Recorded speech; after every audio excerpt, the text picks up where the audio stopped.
Hello guys, welcome back to Quick Guide, and in this video I am going to talk about how can you enable passcode for your Trust Wallet. So without any further ado, let's dive right into this exciting video. Now, in order to enable passcode for your Trust Wallet, you just simply have to open this Trust Wallet application. And as you can see here, for now, I don't require any passcode in order to log in. Just simply tap into this gear option into the top left corner at very first, and after going there, you will get to see this preferences option, and below that you will get to see security.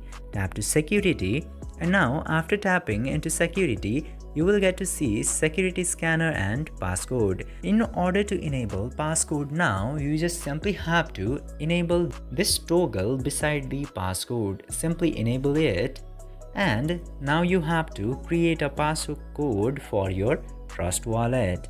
Just simply set up the passcode, and you can set up biometric login if you want to, or you can deny it.